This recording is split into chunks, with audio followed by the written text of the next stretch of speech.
Assalamualaikum warahmatullahi wabarakatuh. Jumpa kembali dengan TB Geoma Channel. Dalam video kali ini saya akan bahas tentang persaingan banting-bantingan harga. Jadi semakin menjamurnya toko bangunan, toko material, ini luar biasa perkembangannya. Semakin hari tambah banyak ini yang tertarik untuk membuka toko bangunan. Nah, ini dampaknya harga ini pada ancur-ancuran. Nah, bagaimana ini cara kita mensikapi, bagaimana cara kita mensiasati. Kita ini jualan ya cari untung, cari rezeki yang barokah, yang berkah untuk keluarga. Nah, sebenarnya yang bikin rusak harga itu siapa sih? Yang bikin rusak harga itu sebenarnya ya kita sendiri, toko-toko sendiri, karena pengen laris jualannya, akhirnya banting harga, turunin harga. Jadi bukan harga yang murah lagi, tapi harga yang udah nggak wajar. Bahkan ada yang sampai jual rugi.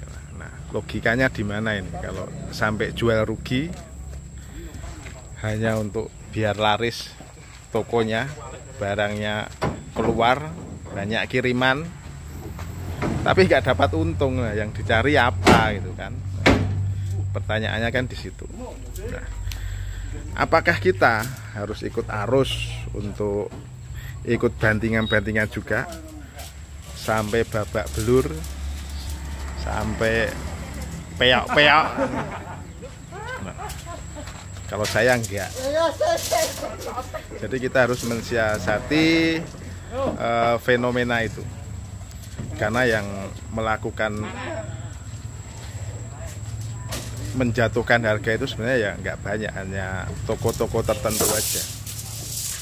Jadi apa yang harus kita lakukan untuk menghentikan budaya itu? Karena di dalam bisnis itu untuk banting-bantingan harga itu ya itu udah metode paling gampang. Kita beli, jual pok-pokan, kita jual rugi, ya itu kan nggak pakai strategi dagang lagi, dan itu sangat bahaya nih. Nanti toko malah nggak berkembang, yang ada cuma nombok, pembayaran sales jatuh tempo, kita nggak bisa bayar. Nanti toko malah jadi nggak sehat. Nah, langkah apa yang harus kita lakukan untuk mencegah fenomena seperti itu? Yang pertama ya kita komplain lah ke distributor atau supplier untuk bisa mengatur harga jual, harga eceran terendah. Nah, kalau itu mental nggak bisa,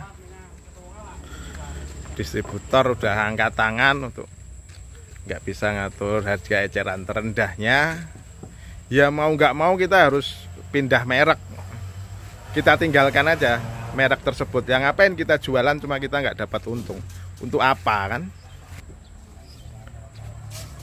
Uang laba atau keuntungan itu halal di dalam berdagang, dan itu emang wajib hukumnya. Kalau kita jual rugi, kita jual pok-pokan, itu ya mubadir aja ini untuk kerjaan kita, capek-capek buka toko, kirim barang, cuma nggak ada untungnya. Mubadir, nah, temennya setan itu kalau ini. Kalau pekerjaan mubadir itu ya kalau mau diniatin sodakoh ya niat sodakoh ya. Cuma kalau jual rugi itu udah ya pahalanya nggak dapat, untuk ikhtiar dunianya juga nggak dapat. Mendingan duduk manis saja. Nah, setelah langkah tadi kita komplain distributor nggak bisa, terus kita nggak ambil produk dari merek yang harganya rusak tersebut, ya pasti nanti akan ada perhatian. Yang penting ada kekompakan dari toko-toko yang nggak mau merusak harga.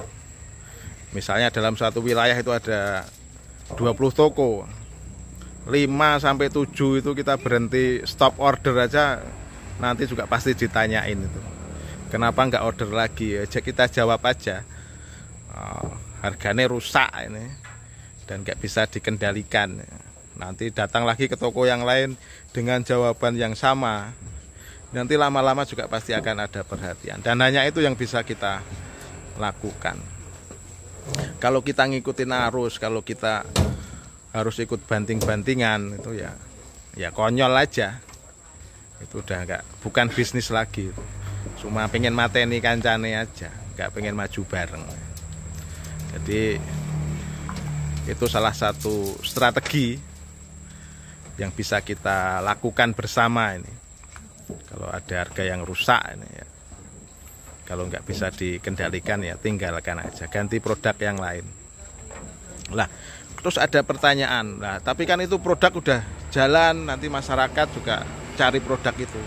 Kita kasih pengertian, kita kasih edukasi ke konsumen. Oh, produk ini itu bagus, produk ini udah SNI, pabrik ini nggak mungkin keluarkan barang tanpa ada sertifikasi, tanpa ada campur tangan dari pemerintah. Kita kasih ini pembelajaran, bukan pembelajaran siapa ya, pengertian kepada konsumen, pada masyarakat, bahwa produk yang kita jual itu nggak kalah bagusnya itu. Karena untuk mendirikan sebuah pabrik, mendirikan sebuah bisa produksi itu ada aturannya dan semuanya diatur, dan hak konsumen itu untuk bisa mendapatkan barang yang terbaik. Jadi bukan hanya asal-asalan bikin pabrik, bikin produk terus kemudian dijual, itu bukan seperti itu. Ya insya Allah kalau di Indonesia inilah, kalau produk-produk udah SNI, udah diatur oleh regulasi, ya insya Allah kualitasnya juga akan bagus. Jadi kita nggak perlu takut nanti ditinggalkan oleh konsumen. Pertama, rezeki nggak tertukar. Kedua, misalnya kita jual produk merek A itu laku 10 dengan keuntungan yang minimalis. Nah, terus kita jual produk baru dengan keuntungan yang masuk akal, yang agak lebih tinggi, bisa untuk menutup operasional. Misalnya cuma hanya laku 2 atau 3, tapi keuntungan kita bisa sama yang mereka jual 10. Kita bisa lebih hemat di operasional, bisa hemat solar, bisa hemat ban, karena muatannya lebih sedikit, apa keuntungan yang kita dapat juga sama.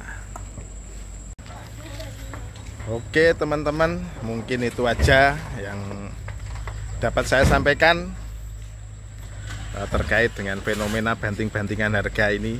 Mungkin ada tanggapan atau komen dari teman-teman, bisa ditulis di kolom komentar, bisa kita diskusikan bersama gimana baiknya. Terima kasih banyak. Wassalamualaikum warahmatullahi wabarakatuh.